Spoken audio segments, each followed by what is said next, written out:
Hello everyone and welcome to the new class. Till the previous class we discussed about the biodegradable substances as well as the non-biodegradable substances. What is an ecosystem? What are biotic and abiotic components? What is a natural ecosystem, artificial ecosystem? We had discussed about these things. Now in the next topic of discussion that we will see is what is food chain and what is a food web, which I believe that you had learned in your smaller classes. So what is actually a food chain or a food web? Let's discuss it. We will read the chapter as I had told you. We will read this chapter one slowly because there is nothing to teach in detail about it. There is some minor things only to teach. You can read it by yourself, but still we can read together. See, there is an activity given in 15.4. You read that activity. In that activity, it is said that they had formed a series of organisms feeding one on other.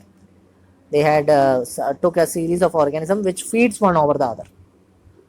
And this series takes part at various biotic levels.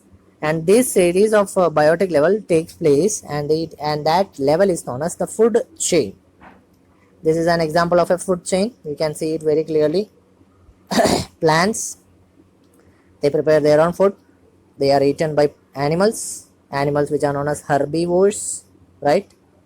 Animals which are known as herbivores, or animals which we can say that depend upon plants.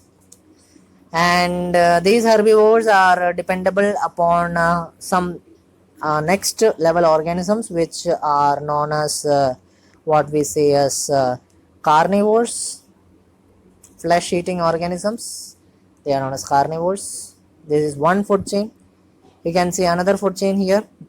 This food chain is actually available in forest environment, forest ecosystem, right? In forest you see commonly, or in common you can see this type of ecosystem. Next there is an ecosystem which I believe you can see mainly in grassland areas, or area which is covered with grass. So in that area there are small grasses which we can say as plants.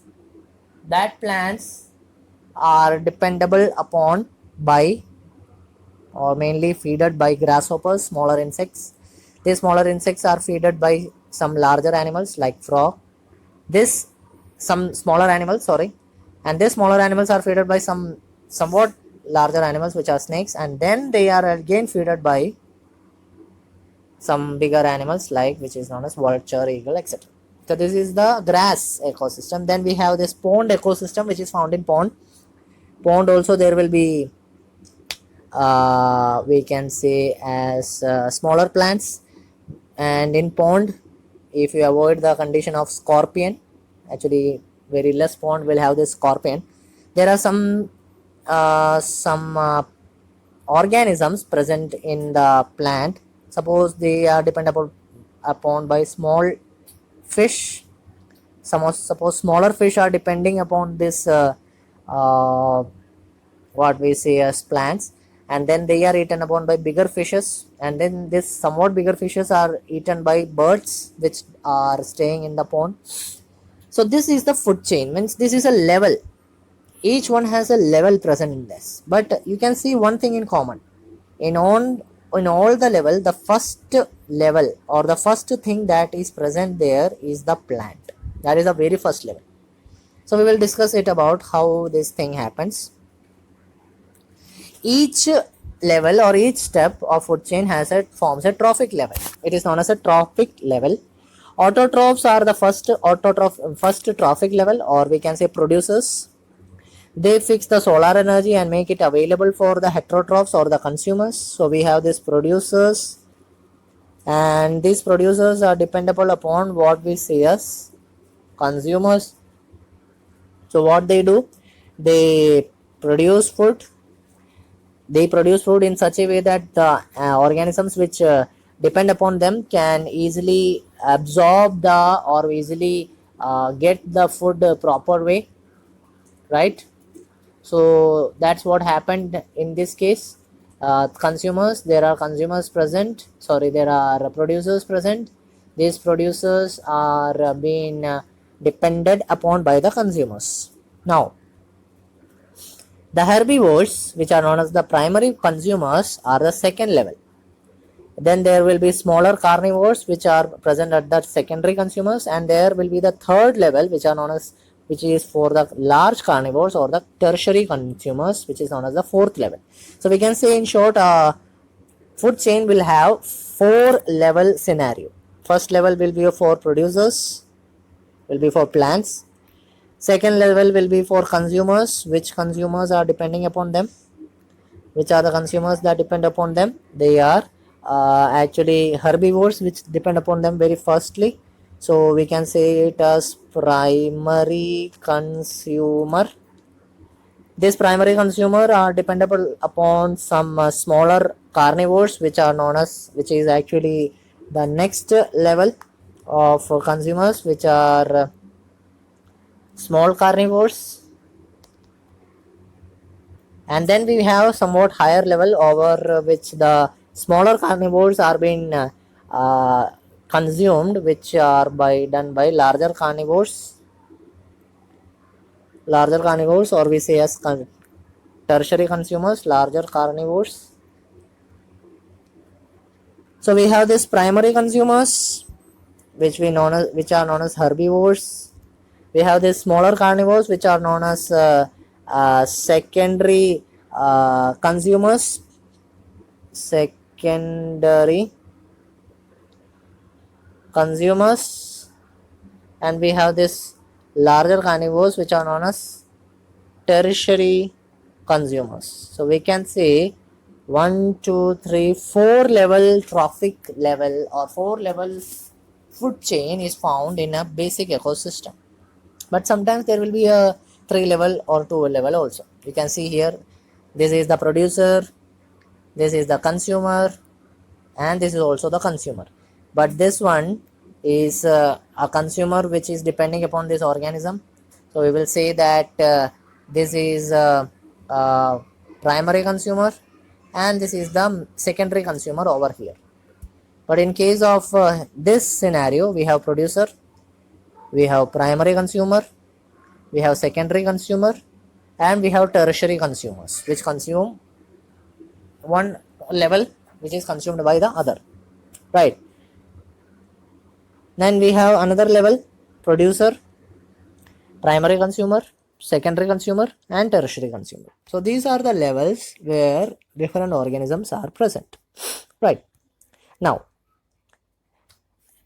we know one thing, that the food we eat are actually a fuel that is required for our energy, because if we need to do several type of processes, we need energy.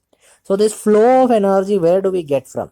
Actually, it is said that the autotrophs which we depend upon, or the plants which we depend upon, they have this energy present in them, and they convert this energy into the chemical energy. Okay, so from autotrophs, it goes into the heterotrophs and end up into the decomposers. This is the scenario where the series of, or the flow of energy continues from one level to another level. Okay, so from this thing, there is certain things that we must understand. The thing we must understand from this is that the green plants, which are found in a terrestrial ecosystem, they only capture 1% of the sunlight that fall on them, and from that 1% of the sunlight that fall on them, they convert it into the food energy, or the energy that is required to convert into food. And when they are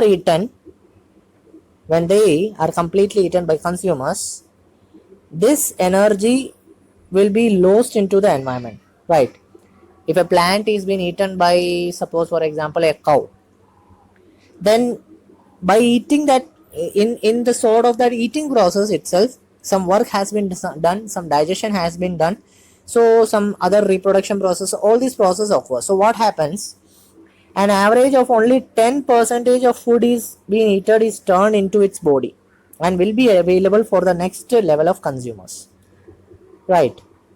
Then what happens when they consume, means suppose this cow is being consumed by any tiger, then average of 10 percentage of this value, or the average of 10 percentage of energy is being transferred into the next level of organism. Okay, so that's what happens in a food level energy. If you need to understand it more thoroughly, suppose you have this plant. It consumes, suppose it consumed all the 100 percentage of light energy it is getting.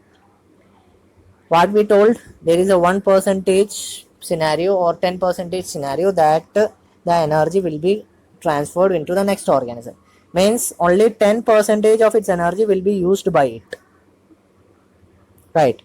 Then it will get only 90 percentage, right? 100 percentage, 10 percentage, if we get reduced, only 90 percentage energy from the plant it will get. Then again 10 percentage, if you try to reduce, then how much amount of energy you will get? 10 percentage of 9, how much it is? 9, sorry, yeah, 9. So near about 81 percentage something you will get from here. Similarly, this scenario just changes one by one, and you will get only 10 percentage of energy from the previous organism, previous level of organism. Okay, now as this level of energy, so little energy is available for the next level of consumers, the food chain generally consists of only 3 or 4 steps. The food chain will have only 3 or 4 steps, because what happens, the loss of energy at each step is very much great. So we know that after the 4 trophic level, definitely they will have very less energy. Suppose there are so many organisms present in an energy, so many of organisms present in an energy, and they are interdependable upon each other, so much interdependable upon each other that they will at the last consumer, suppose the tiger is the last consumer of all the organisms, it will get only 10 percentage of energy at last. Very last it will get only 10 or 15 percentage of energy, which because of which it can even die, because of the scarcity of amount of energy present. So what happens in ecosystem, there are a greater number of individuals at lower trophic level, that we know very well. Producers, plants are of very different types. Herbivores are so many in our environment that they are so much in our ecosystem, different type of ecosystem if we see. And the greatest amount is actually of producers. So what is to be done here, the length and complexity of food chain will definitely will vary greatly. So each organism is generally eaten by 2 or more different kinds of organisms, which in turn are eaten by several other organisms. So we know that food chain means a direct chain of organisms where producers are dependable upon consumers, primary consumers depending upon secondary upon tertiary. So that straight chain might cause the reduction of energy to be transferred from one producer which is present in our ecosystem to the extreme trophic level organism. It could be any of the tertiary level organism. So what is to be done, always there will be a branching line in the food chain. This is the food chain, all of this are food chain, this is also a food chain. Okay, and you can see this is also a food chain, this is also a direct food chain. Okay, sorry for the interruption, that my phone just get discharged for a while. Okay, so in order to avoid that complexity or the distribution of energy flow, what happens, what is to be done, we can see from that figure 15.4 earlier which we had seen, this figure, these are the various trophic levels, producer to primary consumer to secondary consumer to tertiary consumer. In order to avoid this linear chain of transfer of flow of energy, what is to be done, the energy flow diagram, two things become clear. First thing, the flow of energy is unidirectional. Always the energy flow is unidirectional or one directional. Second, energy that is captured by the autotrophs does, sorry, energy that is transferred by the autotrophs does not revert back to the solar input, and the energy which passes to the herbivores does not come back to the autotrophs. Means if plants are absorbing, first thing means energy is unidirectional, it will go only in one direction. You can see all these arrows are showing one direction, arrows are not shown in the opposite direction. That is what the first thing shows from the food chain level. Second thing is that uh, the plant absorb solar energy, right? But the absorbed solar energy is not sent back to the sun. They do not send back the absorbed solar energy back to the sun. It is not at all possible. Second thing, what is not possible, that suppose if this animal is eating this plant, it cannot send back the eaten energy, or the energy that has eaten by that energy that has it is obtained from the plants, it cannot give it back to this plant again. That is the second scenario that has to be understood. Okay, so all these things happens because of an energy flow. So what is actually the food chain and the food web that we had discussed now? Food chain means that interconnected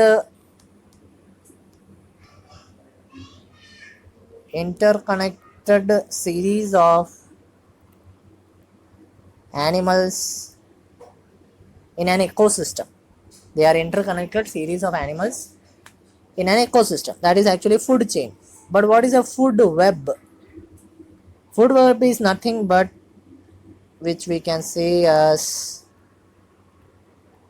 interconnected food chain is actually known as food web. Something which interconnects each other. Interconnected food chain is actually known by the name food web.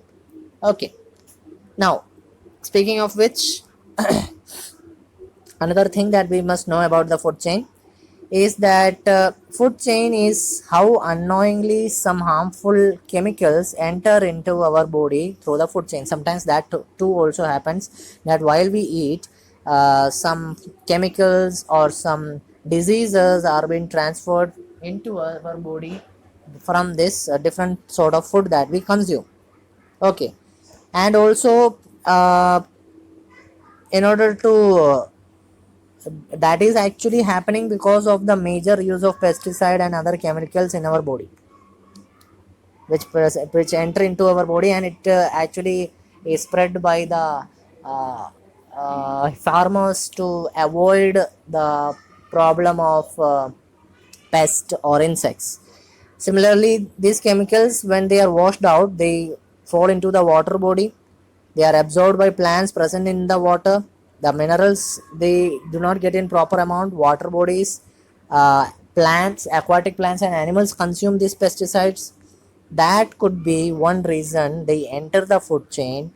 And when they enter the food chain, as they are not degradable, uh, they cannot be, what we can say, that we cannot destroy them so easily. They very easily enter into each of the trophic level, and they are consumed at last by us.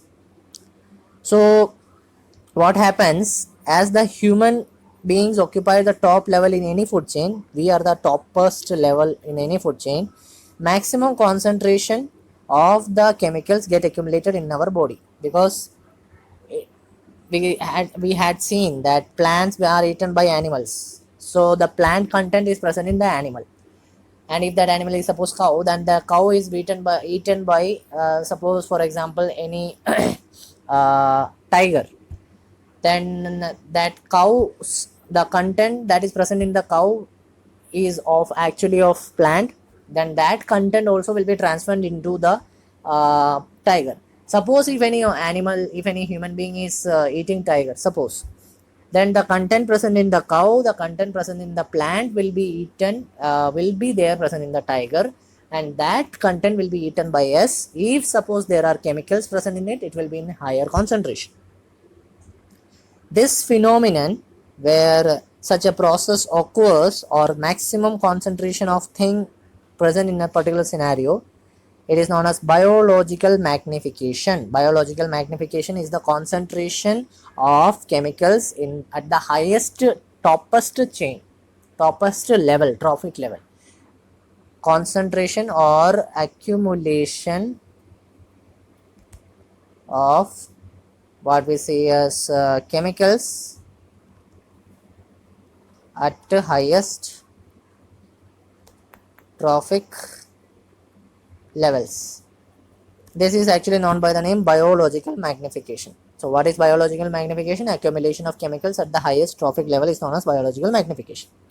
That is the reason why our food grains like wheat, rice, vegetable, etc. and even meat contain varying amount of pesticide, and they cannot always be removed by washing and other means.